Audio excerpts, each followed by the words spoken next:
Hello everyone, कैसे हो आप सब। उम्मीद है आप लोगों ने पिछला वीडियो देखा होगा और शायद आपको कुछ फ़ायदा भी हुआ होगा।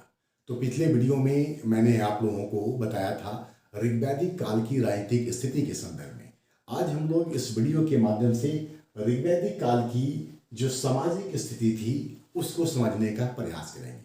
अगर हम लोग ऋग्वैदिक आर्यों के सामाजिक स्थिति को देखना चाहते हैं तो इसको हम लोग इस तरीके से देख सकते हैं कि उनकी पारिवारिक संरचना कैसी थी, उनके खान पान, उनके मनोरंजन, उनके वस्त्र और आभूषण क्या थे, उस काल में महिलाओं की स्थिति कैसी थी और वर्ण व्यवस्था के क्या हालात थे। इन तमाम चीजों पर हम लोग इस वीडियो के माध्यम से बात करेंगे। हालांकि वर्ण व्यवस्था के संदर्भ में हम डिटेल से बात करेंगे अगले वीडियो में, ठीक है। तो फिलहाल हम लोग इनके सामाजिक संरचना के संदर्भ में बात करें। जैसा कि पिछले वीडियो में भी मैंने राजनीतिक स्थिति को बताते हुए ये बताने का काम किया था कि ऋग्वैदिक आर्यों का जो आधारभूत इकाई था वो था उनका परिवार, जिसको कि हम लोग कुल या कुटुंब कहते थे, ठीक है। और रक्त संबंधों पर ये आधारित होता था। इस परिवार का जो प्रमुख होता था वो सामान्य तौर पर परिवार का जो वृद्ध व्यक्ति होता था या परिवार का जो ज्येष्ठ पुत्र होता था वही उसका मुखिया होता था, जिसको कि कुलप या कुलपति कहा जाता था। पारिवारिक नियम जो इस दौर में थे वो अत्यंत ही कठोर थे और परिवार के मुखिया का अपने परिवार पर पूरा नियंत्रण होता था, पूरा प्रभाव होता था। इस समय संयुक्त परिवार की प्रथा थी और परिवार में सामान्य तौर पर 3 पीढ़ियों के लोग निवास करते थे या रहने का काम करते थे। मतलब दादा दादी, पिता पुत्र और पौत्र, ये तमाम लोग। और कई स्थितियों में ये भी देखा गया है ऋग्वैदिक समाज के अंतर्गत कि वधू के माता पिता भी वर के परिवार में ही शामिल कर लिए जाते थे, लेकिन इसके लिए कुछ खास तरह की स्थितियां होती थी जब ये काम किए जाते थे। कुल मिलाकर के हम लोग बात करें तो इनकी जो पारिवारिक संरचना थी वो रिश्तेदारी पर आधारित थी और इसमें परिवार के विभिन्न लोग शामिल होते थे और एक साथ मिलकर के रहते थे। ऋग्वैदिक समाज जो था वो पितृसत्तात्मक समाज था। अब पितृसत्तात्मक समाज होने के पीछे जो मुख्य कारण थे वो था उनकी अर्थव्यवस्था। उनकी अर्थव्यवस्था जैसा कि आप जान रहे हैं पशुचारण थी। पशुचारी अर्थव्यवस्था में पुरुष प्रधान होना बड़ा स्वाभाविक सा बात है। साथ ही साथ पशुओं के लिए जो युद्ध होता था, इस युद्ध की प्रवृत्ति ने भी पुरुष प्रधान समाज को जन्म दिया और ये पितृसत्तात्मक परिवार के रूप में उभर करके सामने आया। तो पितृसत्तात्मक परिवार का जो मुख्य कारण था वो उनकी अर्थव्यवस्था थी और उस अर्थव्यवस्था के तहत होने वाले पशुओं के लिए जो लड़ाइयां थी, जो वर्चस्व की लड़ाइयां थी, उसके कारण से ही ऐसा प्रतीत होता है कि समाज का जो स्वरूप था वो पितृसत्तात्मक रूप में सामने आया। मैंने आपको बताया था कि आर्यों का एक ओर जहां आपस में लड़ाई होता था, युद्ध होते थे, वहीं अनार्यों के साथ भी उनके संघर्ष होते थे। ऐसी स्थिति में पुरुष प्रधान समाज का होना बड़ा स्वाभाविक सा प्रतीत होता है। पुरुष प्रधान समाज होने के बावजूद हम लोग ये नहीं कह सकते हैं कि उस दौर में महिलाओं की स्थिति बुरी थी, क्योंकि कबीलाई समाज होने के कारण महिलाओं की स्थिति बेहतर थी। हालांकि पुत्र की प्राप्ति को ही महत्व दिया गया है, पुत्रियों की प्राप्ति के लिए कहीं प्रार्थना नहीं किया गया है। ऋग्वेद में हम लोग पाते हैं कि पुत्र, पौत्र, घर या गृह, इसकी तो कामना की गई है, लेकिन पुत्रियों की कामना नहीं की गई है, जिसके पीछे कारण उसका पितृसत्तात्मक समाज का होना ही प्रमुख है। खैर, इसके बाद अगर इनके खान पान को हम लोग देखें तो ऋग्वैदिक आर्यों के खान पान में मुख्य बात यह थी कि ये शाकाहारी भी थे और मांसाहारी भी थे। अगर मांस की बात करें तो मांसाहार में ये लोग मुख्य रूप से बकरी का, बैल का, भेड़ का मांस खाते थे, लेकिन गाय का मांस नहीं खाया जाता था, क्योंकि गाय को पवित्र माना जाता था, उसको अघन्य मतलब कि वैसा पशु जिसकी हत्या न हो ये माना जाता था। हालांकि ये बात भी बड़ा आश्चर्यजनक लगता है कि जब अतिथि आते थे तो अतिथियों का समाज में परिवार में बड़ा महत्व था और उनके आने पर उन्हें गोमांस खिलाया जाता था। इसीलिए अतिथि को गोहन या गोहंता भी कहा गया है। लेकिन सामान्य तौर पर गोमांस खाने की प्रवृत्ति या प्रचलन नहीं था। तो जीवन के प्रति आर्यों का जो दृष्टिकोण था वो बड़ा ही सकारात्मक था। वे आमोद प्रमोद में जीवन व्यतीत करते थे, मतलब मौज मस्ती में जीवन व्यतीत करने का काम करते थे। और कई प्रकार के मनोरंजन, उनके मनोरंजन की अगर बात करें तो उसमें नृत्य है, संगीत है, रथ दौड़ है, शिकार है, ऐसे कई सारे मनोरंजन के साधन थे। पासा का खेल भी उनके मनोरंजन का एक हिस्सा था और रथ दौड़ उनके लिए बड़ा ही महत्वपूर्ण था, क्योंकि एक घोड़े का नाम मिलता है, इसका नाम है विषपला। और ये जो विषपला नामक घोड़ा है ये तेज दौड़ने के लिए उस काल में जाना जाता है। ठीक है, आर्यों को कई प्रकार के वाद्य यंत्रों का भी अच्छा खासा ज्ञान था। कहते थे कि उनको सप्त सुरों मतलब सातों सुरों का ज्ञान था। वो झांझ बजाते थे, दुंदुभी बजाते थे और भी उनके द्वारा कई प्रकार के जो म्यूजिकल इंस्ट्रूमेंट या वाद्य यंत्र थे उनका प्रयोग वे लोग खास तौर से करते थे। आर्यों के द्वारा ऊनी वस्त्र पहने जाते थे, वृक्षों के रेशों के बने वस्त्र पहने जाते थे और साथ ही साथ मृग चर्म का भी प्रयोग आर्यों के द्वारा किया जाता था। आर्यों के अगर हम लोग वस्त्रों को देखें तो उनके वस्त्र तीन प्रकार के थे, वास, अधिवास और नीवी। ये तीन प्रकार के वस्त्र जो थे वो आर्यों के द्वारा इस्तेमाल किया जाते थे, जिसमें वास जो है वो शरीर के मध्य भाग में पहना जाने वाला वस्त्र होता था, या हम लोग कहें कि कमर के नीचे पहना जाने वाला जो वस्त्र था वो वास कहलाता था। दूसरा था अधिवास, जो शरीर के ऊपरी भाग से लेकर के घुटने तक आता था, घुटनों तक आने वाला वस्त्र। ठीक है, और नीवी ये बेसिकली अंदरूनी वस्त्र थे जिसको कि कंचुकी भी कहा जाता है, या हम लोग अंग्रेजी में कहें तो इनर गारमेंट।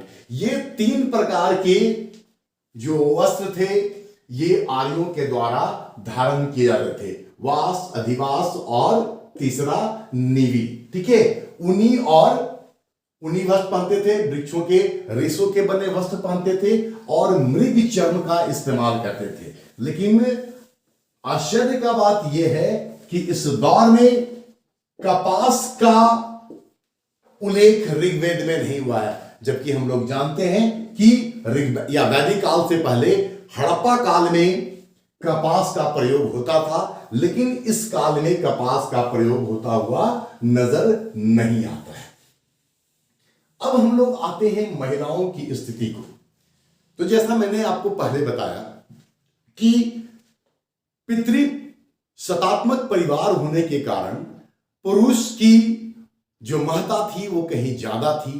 पुत्र की प्राप्ति की कामना की गई है, पौत्र की प्राप्ति की कामना की गई है, लेकिन पुत्री की प्राप्ति की कामना नहीं की गई है। लेकिन इसके बावजूद इस समाज में महिलाओं का आदरपूर्ण स्थान था। महिलाओं की स्थिति अत्यंत बेहतर मानी जाती है और सच तो यह है कि ऋग्वैदिक काल के समान बेहतर स्थिति महिलाओं की कभी भी नजर नहीं आती है।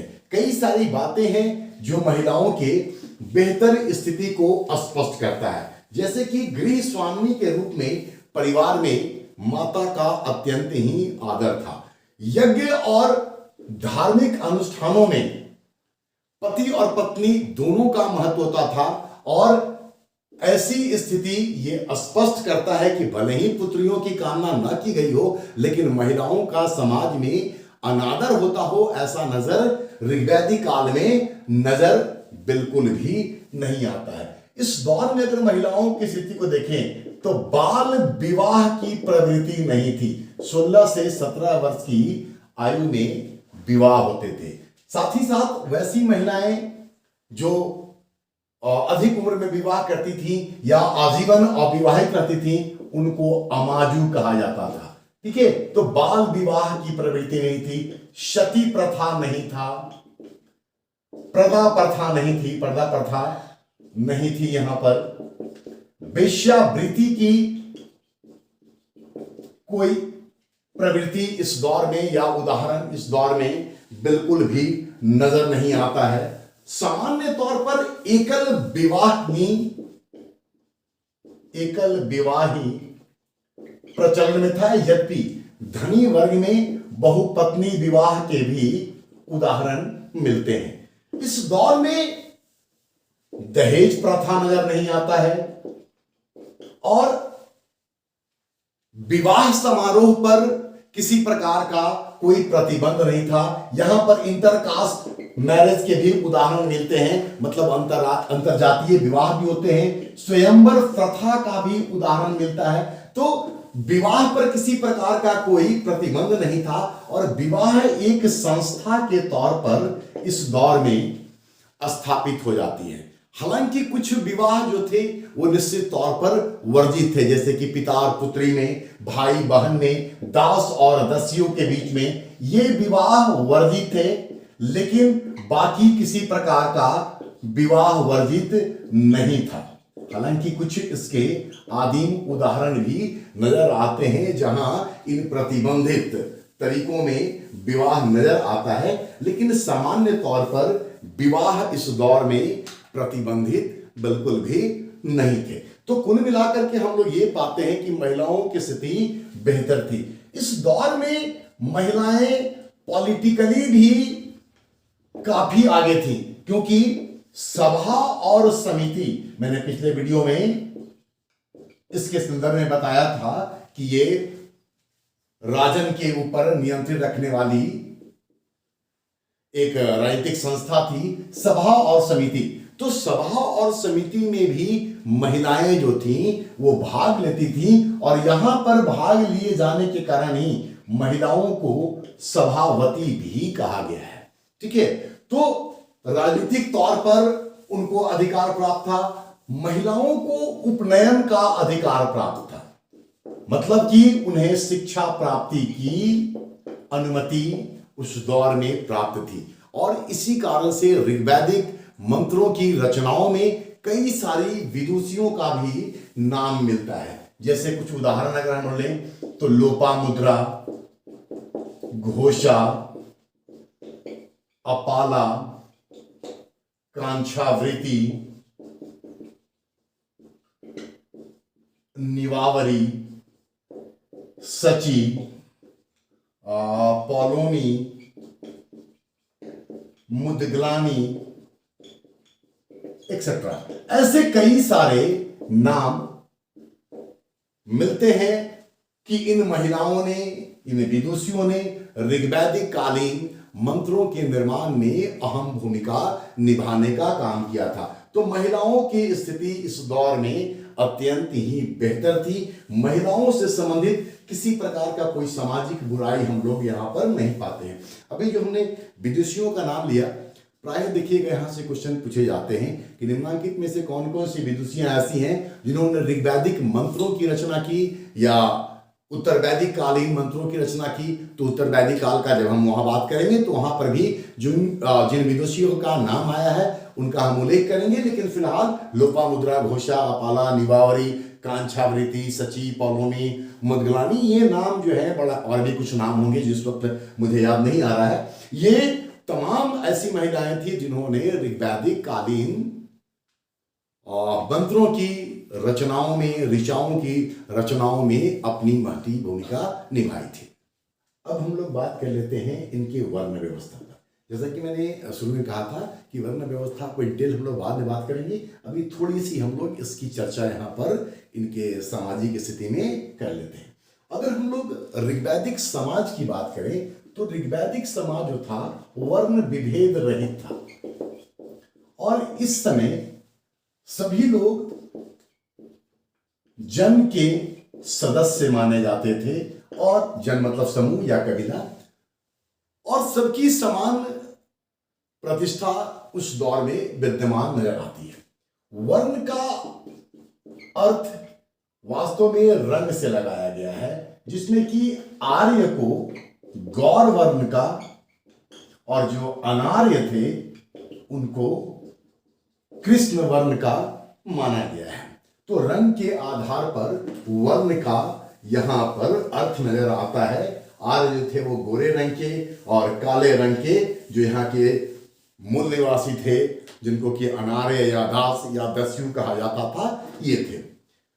वास्तव में हम लोग देखें तो वर्ण व्यवस्था की जो चातुर्वर्ण प्रणाली है, जो उत्तर वैदिक काल में समाज की एक मुख्य व्यवस्था बनकर के सामने आती है, जिसको कि हम लोग जाति आधारित समाज कहते हैं, वो वास्तव में ऋग्वैदिक काल में नहीं थी, बल्कि 4 वर्णों के स्थान पर ऋग्वैदिक समाज जो था वो 3 वर्गों में बटा हुआ था। 3 वर्गों में बटा हुआ था। इसमें ब्राह्मण थे, क्षत्रिय थे और वैश्य थे।